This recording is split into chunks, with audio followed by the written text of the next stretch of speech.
জি, আসসালামু আলাইকুম রহমতুল্লাহি ওবরাকাতু। যে আমরা বাংলাদেশ থেকে সুদূর ঢাকা থেকে ভাড়ি দিয়ে আমরা সিলেটের সুনামগঞ্জ, এইটা হচ্ছে কোন থানা? তাহিরপুর থানার অন্তর্গত ওই যে কাটাখালী নদী না, জাদুকাটা নদী, এখানে আমরা আসছি। আলহামদুলিল্লাহ আমাদের সফর সঙ্গী রয়েছেন জনাব বন্ধু প্রিয় জনাব মাওলানা জোবায়ের আল মাহমুদ এবং আমি এবং আমাদের প্রিয় সাথী ভাই, উনি হচ্ছেন নাইম। তো উনি এখানের স্থানীয়, ওনার মোটরসাইকেলই আমাদেরকে অনেক রিস্ক নিয়ে পাড়ি দিয়ে বিভিন্ন জায়গা চলে আসছে। এই যে ভিউয়ার্স আপনারা দেখতে পাচ্ছেন, এই যে আমি দেখাচ্ছি, এই যে উঁচা আচ্ছা একটু রোদের সমস্যা, এই পেছনের যে পাহাড়টা দেখছেন, এটা হচ্ছে এই যে পিছনের বিশাল এই যে মেঘালয়, মেঘে আচ্ছন্ন, এটা হচ্ছে মেঘালয় পাহাড়। এই যে বিশাল বিশাল পাহাড়, এটা হচ্ছে মেঘালয় পাহাড়। এই পাহাড় বাংলাদেশের, মেঘালয় এটা উত্তর দিকে না, বাংলাদেশের সর্ব উত্তরের সীমান্তবর্তী জেলা, এটা হচ্ছে সুনামগঞ্জ। আমরা এখন এই একটু দেখতে আসছি, ঘোরার মতো অনেক জায়গা রয়েছে। এই যে এটা হচ্ছে জাদুয়াকাটা নদী, মানুষ পাথর খুঁড়ছে এখানে, মানে যে পাথর খুঁড়ছে মানুষ অনেক নদীর ভিতর থেকে পাথর, এখানে এই পাথরগুলো অনেক দামি, ফুট হিসাবে বিক্রি হয়, মানুষ কষ্ট করছে তাদের রুজি রুটির জন্য। এই পাশে আছে এই টাঙ্গুয়ার হাওয়ার, সিলেটে এইটাই না, একটু সুনামগঞ্জ, এরপরে আছে শিমুল বাগান, নদী পাড়ি দিয়ে যেতে হয়, নীলাদ্রি আছে।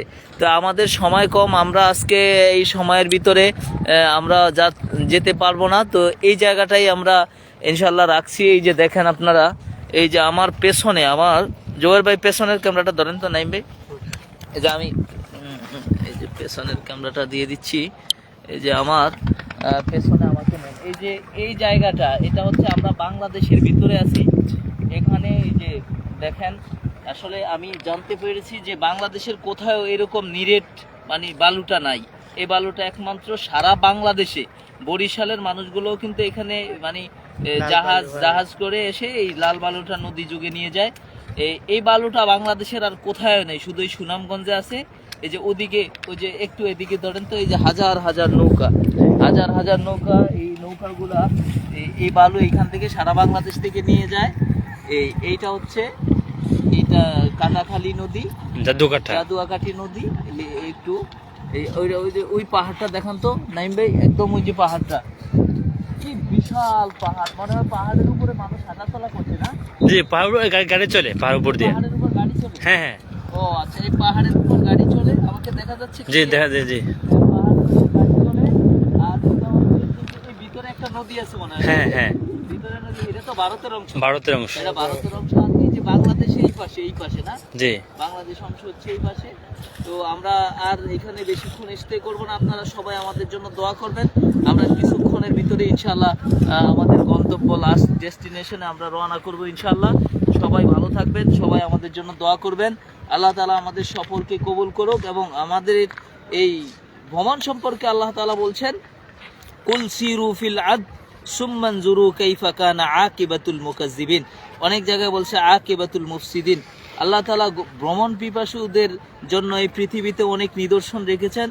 আপনারা ভ্রমণের মাধ্যমে অনেক নিদর্শন দেখতে পারেন, এবং এই সমস্ত নিদর্শন এক রব্বুল আলামিনের কুদরত প্রমাণ করে। আপনার সিজদা অবনত হয়ে যাবে, আল্লাহর কাছে আপনার মাথা নত করতে আপনি বাধ্য হবেন। আল্লাহ তাআলার এত সৃষ্টির মাঝে আমরা কত নগণ্য, কত অসহায়, একটু চিন্তা করলে আল্লাহ তাআলার কাছে আমরা সারান্ডার করতে বাধ্য হব। আসুন প্রিয় ভাইয়েরা, আমরা আল্লাহ তাআলাকে সিজদা করব, আল্লাহ তাআলার গুণকীর্তন করব, এবং মুনাফিকি নেফাকি থেকে আল্লাহ তাআলা আমাদেরকে হেফাজত করুক। সবাইকে ধন্যবাদ। এখানে যে পাহাড় আছে, পাহাড় সম্পর্কে আল্লাহ তাআলা কোরআনে বলছে, ওয়াজআলনাল জিবালা আওতাদা, পাহাড়কে আমি পেরেক স্বরূপ সৃষ্টি করেছি, মানে জমিনটা যেন প্রকম্পিত না হয়, সেজন্য পাহাড়কে পেরেক স্বরূপ সৃষ্টি করছে। এই পাহাড়ই হচ্ছে আমাদের জমিনের নিরাপত্তার গ্যারান্টি, এবং তারা এগুলা পাহাড়ের পেরেকের মতো আল্লাহ তাআলা। এরপরে ওই যে আল্লাহ তাআলা বললেন না, ওয়াতাকুনুল জিবালু কালইহনিল মানফুস, সুবহানাল্লাহ, যে পাহাড়গুলা কাল কিয়ামতের ময়দানে যখন ইসরাফিল আলাইহিস সালাম সিংহায় ফুৎকার দিবেন, তখন তুলার মতো পাহাড়গুলো উঠবে। সুবহানাল্লাহ, সুবহানাল্লাহ। এই পাহাড় দেখেন, আল্লাহু আকবার, মানুষের ব্রেইনই মানে ক্যাপচার করতে পারবে না। মেঘালয় পাহাড়টা মনে হয় যেন একদম আকাশের মেঘের সাথে অ্যাডজাস্ট, আমাকে দেখেন একদম আকাশের মেঘের সাথে মেঘালয় পাহাড়টা মনে হয় যেন অ্যাডজাস্ট।